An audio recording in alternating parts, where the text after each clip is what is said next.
Fraksi-fraksi di Komisi 1 DPR RI akhirnya menyepakati revisi Undang-Undang Nomor 34 Tahun 2004 tentang TNI. Gua sebagai orang yang sangat tidak setuju dengan RUU TNI, gue tuh keganggu banget sama pernyataan orang tidak dikenal. Udah mulai ada kan narasinya. Ya ilah, lu lihat no, Vietnam sama Cina militer mendominasi, jadinya disiplin, jadinya jadi negara gede. To Indonesia, where protesters have descended on parliament after it passed a controversial change to Indonesia's military law. The move... Bukan hanya kemunduran demokrasi, kedaulatan negara Indonesia juga bisa terancam karena ada dui fungsi TNI. Enggak percaya? Semutapi media akan jelasin alasannya. Kalian mungkin pernah dengar kalau baru-baru ini ada revisi Undang-Undang TNI yang memungkinkan prajurit aktif untuk menduduki posisi di 14 kementerian. Dampak dui fungsi TNI tipe baru ini tentu mendegradasi supremasi sipil. Namun di samping itu, apa dampak dari langkah ini bagi Indonesia sebagai negara? Yuk kita bahas lebih dalam.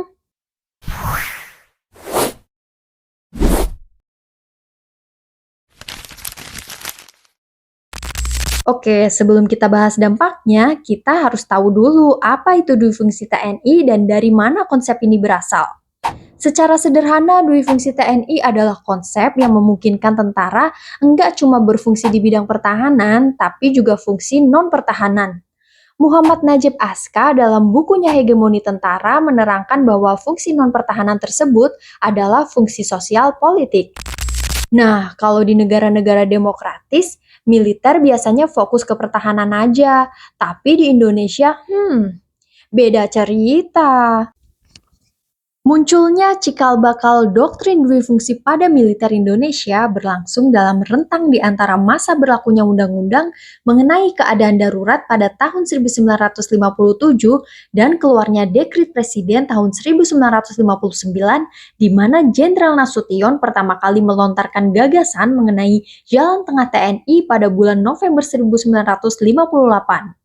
Dikatakan oleh Nasution bahwa ABRI atau Angkatan Bersenjata Republik Indonesia bukan sekedar alat sipil seperti di negara-negara barat, juga bukan sebuah rezim militer yang mendominasi kekuasaan negara, melainkan merupakan salah satu dari banyak kekuatan dalam masyarakat, kekuatan demi perjuangan rakyat yang bekerja bahu-membahu dengan kekuatan lain yang dimiliki rakyat.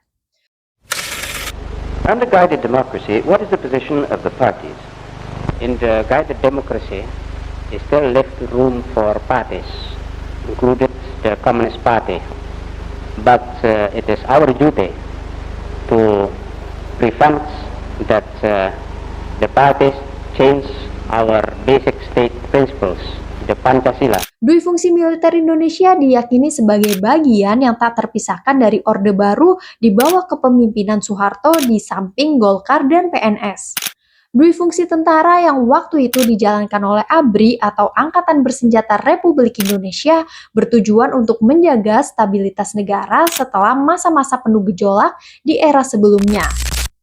Hal ini ditekankan Najib Aska masih dalam bukunya Hegemoni Tentara bahwa melalui krisis politik yang tinggi usai terjadinya peristiwa G30S yang diikuti dengan tersingkirnya PKI dari pencaturan politik nasional, muncullah ABRI sebagai kekuatan dominan di pentas politik nasional.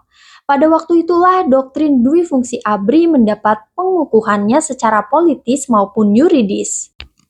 Dengan adanya dui fungsi, banyak anggota ABRI yang secara legal menduduki posisi penting di kementerian, legislatif, hingga perusahaan negara. Tapi seiring waktu, konsep ini mulai banyak ditentang karena dianggap militer terlalu banyak kekuasaan di luar fungsi pertahanan yang dampaknya ialah menguatnya kekuasaan eksekutif yang pada waktu itu dipegang Soeharto selama 32 tahun. Pasca reformasi, dui fungsi ABRI dilucuti dengan pemisahan antara TNI yang fokus pada pertahanan atau menjaga negara dari ancaman luar negeri dan Polri yang fokus pada keamanan atau menegakkan hukum dari pelanggaran hukum di dalam negeri. Lalu pada 2004, lahirlah Undang-Undang Nomor 34 Tahun 2004 tentang TNI. Di situ ditegaskan dalam pasal 5 bahwa TNI berperan sebagai alat negara di bidang pertahanan yang dalam menjalankan tugasnya berdasarkan kebijakan dan keputusan politik negara.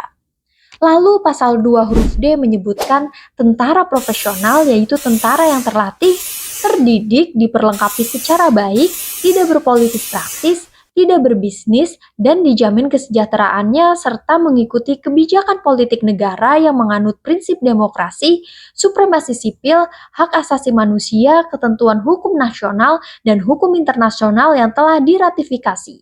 Juga pada pasal 39 yang berbunyi, prajurit dilarang terlibat dalam 4 kegiatan berikut ini. Yang pertama, kegiatan menjadi anggota partai politik, kedua, kegiatan politik praktis, ketiga, kegiatan bisnis, dan keempat, kegiatan untuk dipilih menjadi anggota legislatif dalam pemilihan umum dan jabatan politis lainnya.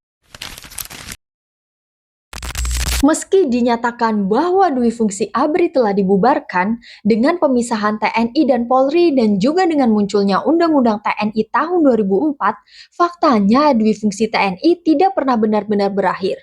Dalam liputan Tempo per hari ini saja di 2025, terdapat beberapa prajurit TNI aktif yang menduduki jabatan sipil. Antara lain, Letkol INF Teddy Indrawijaya menjabat sebagai Sekretaris Kabinet, Maijen TNI Mariono ditunjuk sebagai Inspektur Jenderal Kementerian Perhubungan, Maijen TNI Irham Waroihan menjabat sebagai Irjen Kementerian Pertanian, Laksamana Pertama TNI Ian Heriawan ditempatkan di Badan Penyelenggaraan Haji, Maijen TNI Novi Helmi Prasetya diangkat sebagai Direktur Utama Perum Bulog oleh Menteri BUMN. Kita tambah lagi daftarnya berdasarkan liputan detik pada 2023. Sekurang-kurangnya terdapat 14 prajurit TNI aktif yang menduduki jabatan sipil.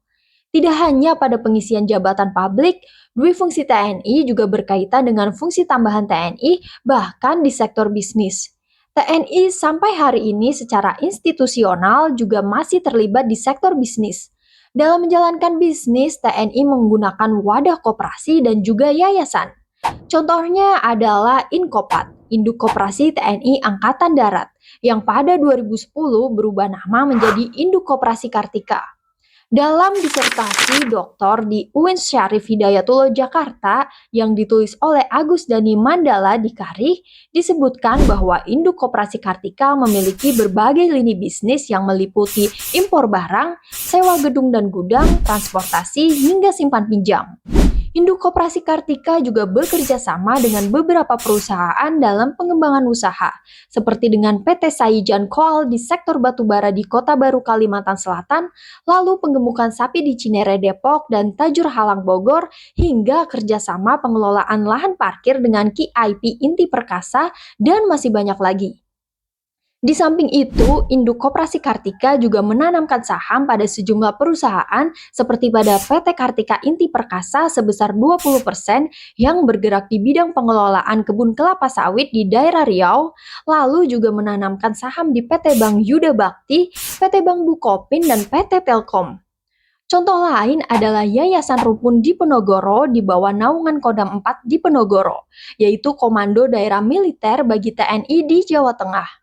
Yayasan Rumpun Diponegoro membentuk perusahaan bernama PT Rumpun yang membawahi beberapa perusahaan antara lain PT Rumpun Sari Antam dengan komoditi karet, kopi kelapa, randa, dan cengkeh, lalu PT Rumpun Sari Kemuning dan PT Rumpun Sari Medini dengan komoditas teh.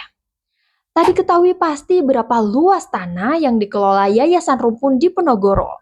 Tetapi dari informasi yang dapat diakses di internet, mereka mengelola tanah di Cilacap, Banyumas, Pati, Semarang, Karanganyar, dan Kendal. TNI juga ternyata tidak fokus ke pertahanan saja. Masih pada Undang-Undang TNI tahun 2004 disebutkan bahwa TNI punya tugas pokok berupa operasi militer selain perang. Beberapa tugas yang sifatnya lebih ke upaya keamanan dalam negeri, alih-alih pertahanan, antara lain mengamankan objek vital nasional yang bersifat strategis, membantu tugas pemerintah di daerah, dan membantu Kepolisian Negara Republik Indonesia dalam rangka tugas keamanan dan ketertiban masyarakat yang diatur dalam undang-undang. Dalam penerapannya, pasal-pasal tersebut kerap digunakan untuk mengerahkan personel TNI untuk membantu Polri dalam menangani aksi-aksi pemogokan buruh, demonstrasi masyarakat sipil, hingga bentrokan antar supporter sepak bola. Di tengah dui fungsi TNI yang belum benar-benar dihapus pasca reformasi, Undang-Undang TNI direvisi oleh DPR dan pemerintah yang meluaskan peran TNI di jabatan sipil. Tadinya Undang-Undang TNI tahun 2004 membatasi prajurit TNI aktif hanya dapat mengisi jabatan di 10 kementerian dan lembaga negara. Kini bertambah menjadi 14 antara lain Kementerian Koordinator Bidang Politik, Hukum dan Keamanan, Kementerian Pertahanan, Sekretariat Militer Presiden, Badan Intelijen Negara, Badan Siber dan Sandi Negara, Lembaga Ketahanan Nasional, Dewan Pertahanan Nasional, Badan Sari Nasional, Badan Narkotika Nasional, Mahkamah Agung, Kejaksaan Agung, Badan Keamanan Laut, Badan Nasional Penanggulangan Terorisme, dan Badan Nasional Penanggulangan Bencana.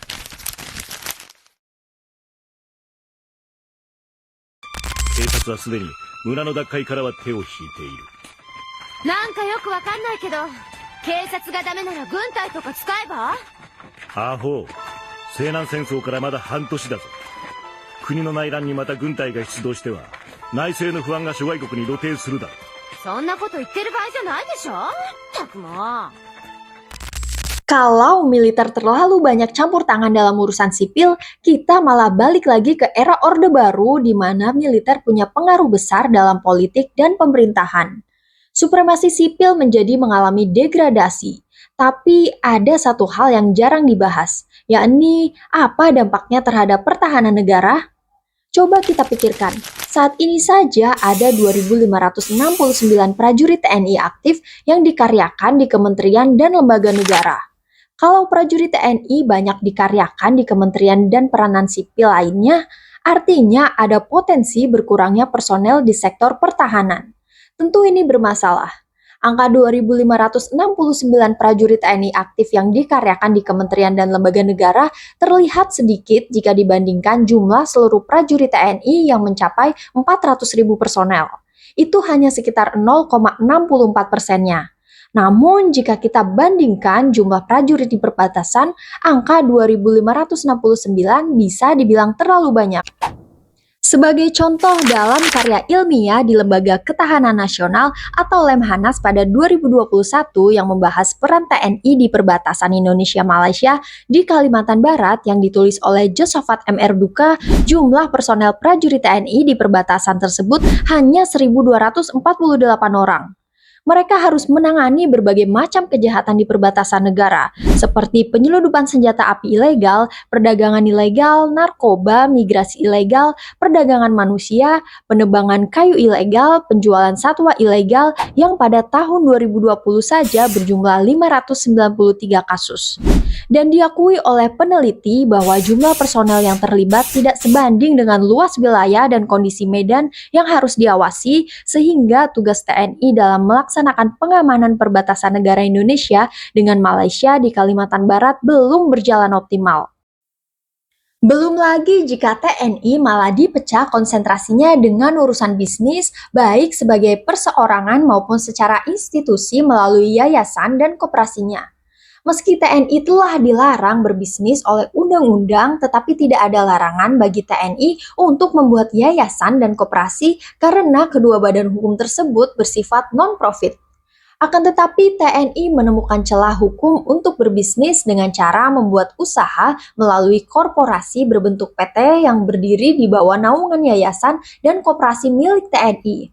Contohnya sebagaimana telah diulas sebelumnya, yaitu Induk Koperasi Kartika dan Yayasan Rumpun Diponegoro. Undang-Undang TNI tidak melarang tindakan semacam ini. Namun hal ini tentu tetap bermasalah karena yayasan maupun koperasi milik TNI ini bila didirikan di lingkungan TNI artinya menggunakan aset negara. Termasuk bermasalah juga bila TNI melibatkan atau menggunakan fasilitas TNI yang pada hakikatnya ialah aset negara dalam operasional usaha dari yayasan dan koperasi maupun melalui PT di bawah keduanya. Mau bagaimanapun, yayasan dan koperasi tetaplah badan hukum privat yang berbeda dengan TNI sebagai institusi publik.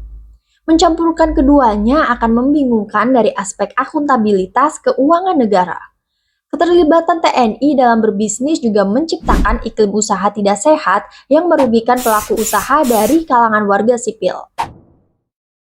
Nailul Huda dari Center of Economics and Law Studies atau CELIOS pernah mengemukakan bahwa investor atau swasta jika bersaing dengan perusahaan yang punya akses ke jaringan militer jelas akan berdampak negatif karena investor enggan masuk ke pasar yang tidak kompetitif. Kalau TNI terlalu sibuk dengan urusan sipil, negara lain atau kekuatan politik di luar negeri bisa melihat Indonesia sebagai negara yang kurang fokus menjaga pertahanan.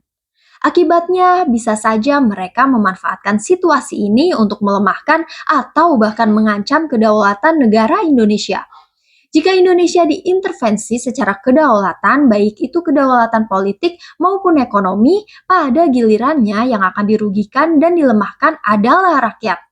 Penjajahan pada rakyat bisa terjadi lagi, langsung atau tidak langsung. Jika itu terjadi, maka TNI sebagai alat negara menjadi gagal menjalankan tugasnya untuk melindungi segenap bangsa Indonesia dan seluruh tumpah darah Indonesia sebagaimana diamanatkan dalam Konstitusi Undang-Undang Dasar Negara Republik Indonesia tahun 1945.